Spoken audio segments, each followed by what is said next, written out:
Never go to a boss with just your problems. If you don't have solutions, leave the boss alone, because they ain't gonna like you. Because no boss just wants to hear problems. Accountability is the solution though, right? Nope, it's not a solution. Accountability is highlighting the problem and giving you a conduit as to where the solution lies. But it ain't a solution.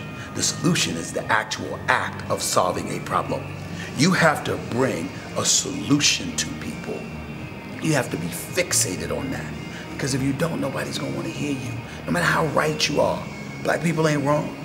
Everything we say, how we've been victimized as a nation of people for decades, if not centuries, is right. We are not wrong. The problem is that how are you gonna tell somebody who's white, hypothetically speaking, that was born in 1970, that they responsible for slavery? How are you gonna do that? Listen, how are you going to do that? How do you expect that white person to listen? But that's not what the people are saying. That's how they perceive it though. I'm not saying that's what they're saying, but your message is all about whether or not it's received. It's not about what you want to say.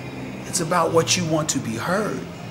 And if you know you're speaking to somebody that ain't gonna hear you, then it's incumbent upon you to speak in a fashion where they will hear you. Mm-hmm. You can't just sit up there and say, this is the way it is, and this is the way it is, and it's wrong, it's wrong, it's wrong. Bam, and that's it. It doesn't work that way. In the field of communication, we are taught, pay attention to your audience. Make sure you know how they hear something. That's how you reach them. Not by you just spewing. It's by talking in a way that makes sure your audience hears you. That is your responsibility as a communicator. And if you don't feel that way, shut the hell up. Mm-hmm. Because that means you just talking for yourself. You ain't talking to be heard. You talking to vent.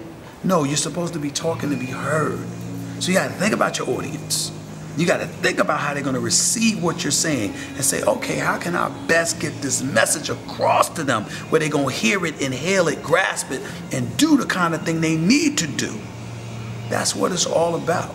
When I talk to young brothers and sisters, that's what I try to tell them. Because I'm 48, I got mine. I'm 49, I'm sorry, I got mine. Things that we need to do as a community.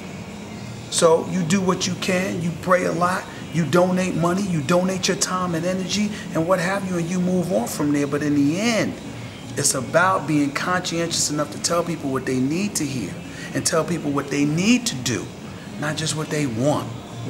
Anybody can appease you to get you through the moment, almost like it says. You can take a horse to water, but you can't make them drink. It's about making sure you facilitate somebody drinking, not just taking them to the pond. You got to be about that. And I don't think enough of us are thinking like that. We are God-fearing people, we decent people. Black people are the most special people on this earth as far as I'm concerned. I'm not against anything, but I love my people. But part of that love is being real enough to tell us what we do wrong sometimes. And by the way, I'm not perfect. I do things wrong. I'm not right all the time, but I'm always righteous. I never, ever, ever walk into a situation looking to hurt my own, because I love us too much. And to see us hurting each other sometimes, just because we want to vent, ain't always the way to go.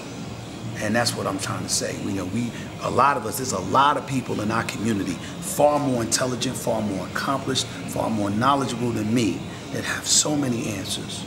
How come we don't listen to them enough? I gave you a bunch of names earlier. How come we don't listen to them enough? Hell with Stephen A. I'm doing sports, man. I'm trying to handle my business, and I'm trying to bring a perspective that transcends the world of sports when I can. But when I say Joe Madison, and Dr. Michael Eric Dyson, and Mark Lamont Hill, and Karen Hunter, and Mark Thompson, my man Roland Martin. I mean, the list goes on and on. There are so many loving brothers and sisters who are doing so much. They in the trenches fighting for us. We ain't listening. I got one. I'll walk with you. I'll walk with you. I got one question. Two-part question.